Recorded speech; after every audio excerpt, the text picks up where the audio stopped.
You made my life miserable, why shouldn't I reveal the truth? I was going to make your life miserable by a different idea, but revealing the truth, I can add that to your torture list. Now it is my turn to deal some payback. Issei spoke as he generated a magic spell. Dai was completely fearful on what Issei plans to do with him. Stop right there, Hyoudou. Issei turned his gaze around to see the faction leaders minus Shiva as he spoke with a smirk. So, it seems like the big dogs of Dai have arrived. Issei's words made the faction leaders angry as he continued, why should I listen? Issei kept his hands on his privates, making Dai scream even further as Azazel spoke with disdain. It was not enough for you to try and steal the achievements like this, but now you do this. The 501st and the others were ready to strike as Issei kept his hand in a stopping motion as he started to clap listening to Azazel's words as he spoke. Best joke I have ever heard, Crow. Issei's words annoyed the leaders even further as he showed up a gauntlet in his right hand as he spoke, looks good doesn't it, I call it the dividing gear. That gauntlet doesn't matter, you should let go of your brother right now, Auden demanded as Issei spoke. Him? No, I don't think I will. Seeing him like this, Doze put a smile on my face. Issei spoke with a mocking tone as he added, he has no balls, I wonder how he will be having children. The leaders became even more angrier at this, especially the women that loved Dai. He could see that Issei was torturing Dai even further, with them only watching. Even the Hyoudous were angry of Issei, but they were watching Dai being in immense pain. So, are you here to congratulate me? I believe the match is over, Issei spoke with a mocking tone as Serziches spoke, you will work with us, one way or another. Serziches and the other leaders were ready to fight as Issei only smirked. He removed his leg from Dai and spoke, let's see what you are made of. Issei removed his star of. However, before anything could happen, three figures got in between them, which was revealed to be Juniper and then Willow, which caught Issei off guard as he asked, you guys? Juniper gave a glance to Issei and spoke, sorry dear, can't let you have all the fun, now can we? Yep, leave some for us as well, it is time stretch these bones anyway, haven't had a good fight in a while. Willow spoke, she had already brought out Masamune out ready to fight against them. And also was ready as she spoke, I will handle that fox whore over there would love to teach a thing or two about respecting others. Isaka gritted her teeth in anger as the others grew worried, they are not going to fight against Issei alone, but all the members of the big three at once. She looked toward Serziches and spoke, Serziches-sama, we need to see if these Arcadians are a threat to us. Yes. We will deal with them, but we can't attack the Empress herself. Juniper only laughed at his face and spoke, come at us idiots, we can handle you idiots, no matter how hard you will try. You got that one right, Junie. I want to get back at these leaders for making my life miserable, they will pay for trying to go after my family. Issei spoke coldly as he was ready to deal with these faction leaders once and for all. As for the faction leaders, they vowed to take all of their opponents down at once, they had to beat the four if they wanted to secure an alliance with Arcadia and humiliate them for their earlier treatment. They were still under the impression that the Arcadians were being manipulated and mind-controlled by Issei, however that was far from the truth and something they would regret completely for the rest of their lives. S2 Chapter 7. The True Hero. The four looked at the leaders, ready for a clash. Issei had been glaring at the leaders waiting for a very long time to deal with them once and for all. Every pain, every single grief these leaders put him through, the ignoring of the Grimoire peerage and their attacks and trauma upon him. Issei, the one who called out, was in Ren, she was in her Mandarin armor. Juniper's body glowed as he brought out the Infinity Stones, which glowed in power, and Willow, who had raised her one wing, releasing her own aura. So are you going to enter into your stronger armor? Issei nodded as his body glowed and he entered into his Diabolos dragon armor, which shocked the leaders as Serziches shouted in anger and fear, how can you have the power of office and Great Red? I don't think I owe you of all people an explanation, and besides, I was going to reveal it myself, but you guys intervened like the dogs you are. Issei spoke with a mocking tone, causing the leaders to grit their teeth as Issei brought out the Star of Eden and got ready for the fight.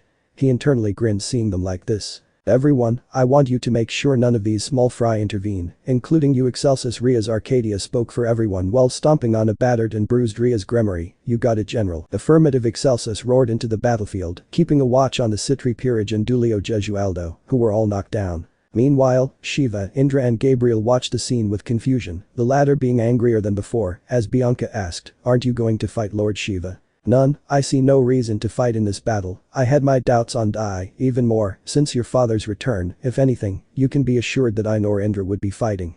Indra nodded in agreement as Saffron spoke, at least there are two people that are making sense. I honestly sensed that brat to be trouble before, but given how many people were supporting him, I couldn't see anything when he eyed your mother. I knew that something was horribly wrong with him. Indra spoke his own thoughts as John spoke, you will see soon enough on how badly you have judged him, Lord Indra.